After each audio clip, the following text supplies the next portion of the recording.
ஏறக்குறைய 25,000 ஆண்டுகளுக்கு முன்பே படகுகள் பயன்பாட்டுக்கு வந்திருக்க வேண்டும் என்று கூறுகிறார்கள்.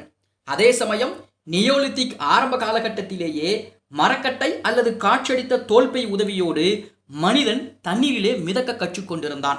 அதை போல எகிப்திலும் சுமேரியாவிலும் கூடை போல் பின்னப்பட்டும் தோலால் மூடப்பட்டும் படகுகள் தயாரிக்கப்பட்டன. அயர்லாந்து, வேல்ஸ் மற்றும் அலாஸ்காவிலே நீர்நாய் தோலால் தயாரிக்கப்பட்ட படகுகள் சமீபம் வரைக்கும் பெஹரிங் ஜலசந்தியை கடக்க பயன்பாட்டில் இருந்தன என்பதும் குறிப்பிடத்தக்கது. மரக்கட்டைகளால் ஆன ஆழமான படகுகளும் பின்பு கப்பல்களும் இயல்பாகவே அடுத்தடுத்து கண்டுபிடிக்கப்பட்டன. உலகின் பெரும்பான்மை மக்களால் கூறப்படுகின்ற பெருவெள்ளம் பற்றிய தகவல்களையும் கூட இன்றைய அறிவியலாளர்கள் உறுதிப்படுத்தியிருக்கிறார்கள் என்பதும் குறிப்பிடத்தக்கது. அதை போல எகிப்தில் பிரமிடுகளின் கட்டுமானங்களுக்கு முன்பே செங்கடல், மத்திய தரைக்கடல் மற்றும் பாரசீக வளைகுடாவில் ஏராளமான கப்பல்கள் பொது ஆண்டிற்கு முந்தைய 7,000களிலே மிதந்து கொண்டிருந்தன. இவை பெரும்பாலும் மீன்பிடிக்கும் கப்பல்களாகவும் இன்னும் சில வர்த்தக மற்றும் கடற்கொள்ளையர்களின் கப்பல்களாகவும் இருந்திருக்கின்றன. ஆம், முதல் மாலுமிகள் கொள்ளைக்காரர்களாகவும் கொள்ளையடித்த பொருளை விற்கக்கூடிய மாலுமிகளாகவும் இருந்தார்கள் என்பதும் குறிப்பிடத்தக்கது. அதை போல முதல் கப்பல்கள் அதிகம் ஆழமற்ற உள்நில கடல்களிலேயே சாகச பயணங்கள் மேற்கொண்டன.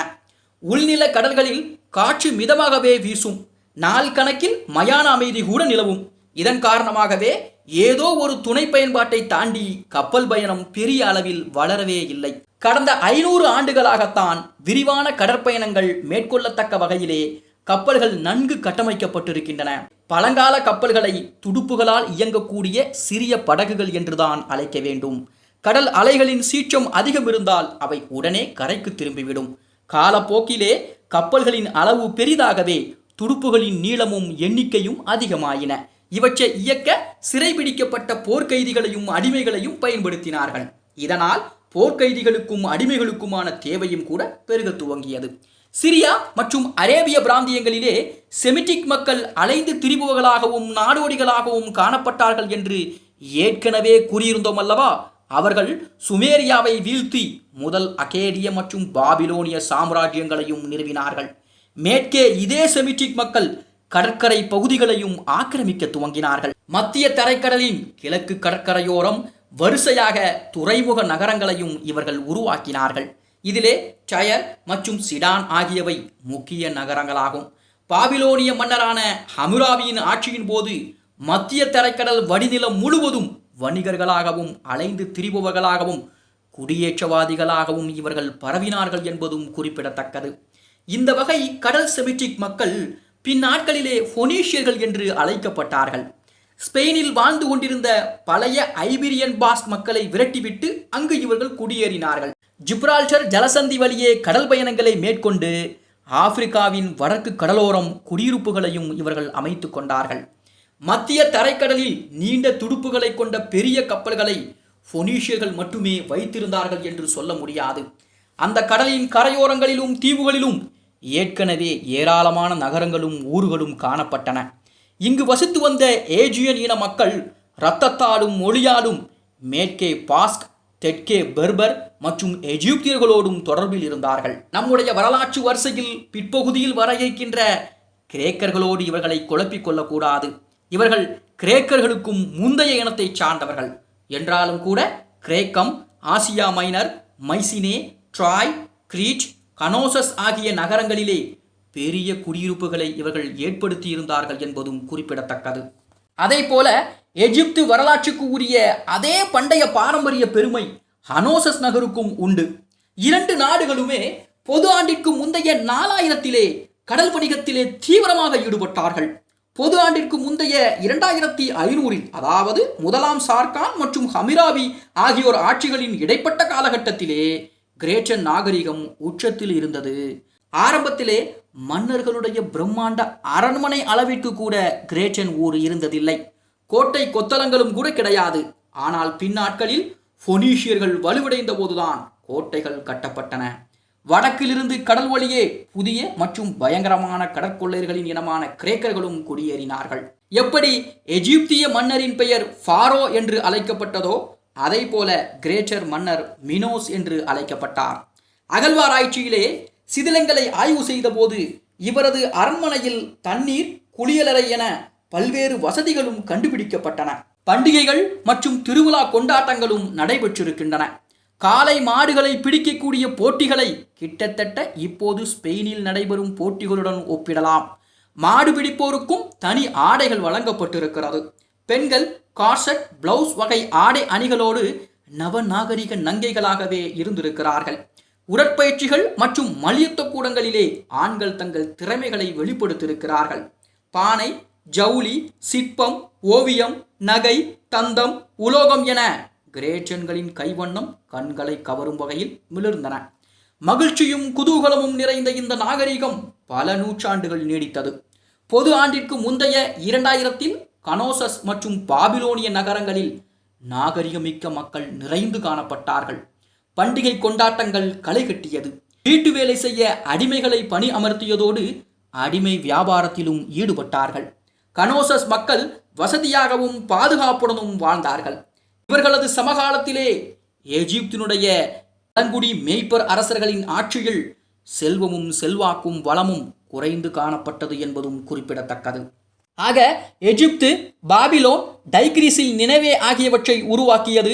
ஜிப்ரால்டர் ஜலசந்தியில் இருக்கக்கூடிய ஹெர்குலிஸின் தூண்கள் வரை மேற்கு நோக்கிய கடற்பயணம், கடற்கரை ஓரங்களில் குடியிருப்புகளை நிறுவுதல் என செமிட்டிக் மக்கள் எல்லா இடங்களிலும் சிறகு விரித்து பறந்தார்கள்.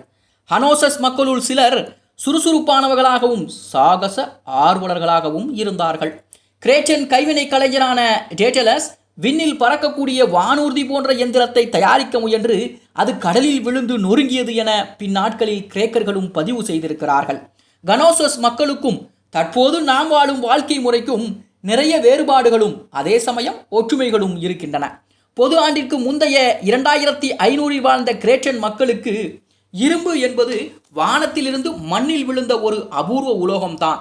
அதாவது சுமார் 5000 ஆண்டுகளுக்கு முன்பே தமிழ்நாட்டினுடைய பல்வேறு பகுதிகளிலே இரும்பு தொழிற்சாலைகள் இருந்ததற்கான சான்றுகளும் தொல்லியல் ஆய்வுகளிலே கிடைத்திருக்கின்றன. ஆனால் கிரேச்சன் மக்களை பொறுத்தவரையில் பூமிக்கு அடியில் இரும்பு இருப்பதையோ பயன்படுத்தப்படுவதையோ அறிந்திருக்கவில்லை. அவர்கள் வானத்திலிருந்து விழுந்த விண்கல் அல்லது விண் இரும்பையே அறிந்திருந்தார்கள். ஆனால் இன்றைக்கு மண்ணிலிருந்து எடுக்கப்படும் இரும்புதான் உலகெங்கும் பயன்பாட்டில் உள்ளன என்பதும் குறிப்பிடத்தக்கது. அதை போல குதிரை என்பது கிரேச்சன் மக்களுக்கு பரிச்சயம் இல்லாத ஒரு விலங்காகவே இருந்தது. கருப்பு கடலை தாண்டி வடக்கு நில பகுதிகளில் வாழ்ந்தவை ஒரு வகையான உயர் ரக கழுதையே. கிரேச்சன்களை பொறுத்தவரையில் நாகரிகம் என்றாலே அது ஏஜியன், ஆசியா மைனரின் பிரதானமாக வாழ்ந்த லிடியன், கேரியன் மற்றும் ட்ரோஜோன்ஸ் மக்களும் அவர்களுடைய மொழியுமே ஆகும். ஸ்பெயின் மற்றும் வடக்கு ஆப்பிரிக்காவில் போனீஷியர்களும் ஏஜியர்களும் வாழ்ந்தார்கள் என்றாலும் அவை கிரேச்சன்களின் கற்பனைக்கு எட்டாத தொலைதூர பிரதேசங்களே. இத்தாலி அக்காலகட்டத்திலே அடர்ந்த காடுகளை கொண்ட வெறிச்சோடிய வனாந்திர பகுதியாகவே விளங்கியது. ஆசியா மைனரிலிருந்து இன்னும் பழுப்பு நிற சர்மம் கொண்ட எட்ரூஸ்கர்கள் அங்கே ஊடுருவவில்லை என்பதும் குறிப்பிடத்தக்கது. அதை போல கிரேச்ச கணவான் ஒருவர் சிறைபிடிக்கப்பட்ட கைதிகளை பார்வையிடுவதற்காக துறைமுகத்துக்கு சென்ற போது அங்கே நீல கண்களுடன் சிவந்த நிறம் கொண்ட கைதியை பார்த்தார். அவனோடு பேச முயற்சித்த போது புரியாத மொழியில் அர்த்தமில்லாமல் பதிலளிப்பது போல உணர்ந்தார். கருங்கடலை தாண்டி எங்கோ ஓரிடத்திலிருந்து வந்த இரக்கப்படத்தக்கவன் போல அவன் தோன்றினான். உண்மையில் அவன் ஓர் ஆரிய பழங்குடி வம்சாவளியை சார்ந்தவன். இந்த இனம் மற்றும் கலாச்சாரம் குறித்து இந்திய வரலாறு என்ற தொடரிலே ஏற்கனவே நாம் பார்த்திருக்கிறோம் என்றாலும் கூட உலக வரலாற்றிலும் அவர்களை பற்றி பார்க்க வேண்டும். அடுத்து வரக்கூடிய காணொளிகளிலே அவர்களை பற்றி பார்க்கலாம். ஆக அவன் பேசிய வித்தியாசமான அந்த புரியாத மொழி வேறொன்றும் இல்லை, அது சமஸ்கிருத மொழியே. புராதன பாரசீகம், கிரேக்கம் ஆகிய மொழியோடு ஓரளவுக்கு தொடர்புள்ளதாக சமஸ்கிருதம் இருந்தாலும் கூட உலகின் பெரும்பான்மையான முக்கிய மொழிகளிலிருந்து வேறுபட்டு இருந்தது என்பதும் குறிப்பிடத்தக்கது. ஆக இவ்வாறாக கனோசஸ் நுண்ணறிவு மற்றும் மகிழ்ச்சி என அனைத்திலும் உச்சத்தில் இருந்தது. ஆனால் பொது ஆண்டிற்கு முந்தைய 1400களிலே இதன் செல்வாக்கும் சீரும் சிறப்பும் பெருமையும் திடீரென பேரழிவுக்கு உள்ளானது. மினோஸ் அரண்மனை மண்ணோடு மண்ணாக தரைமட்டமானது.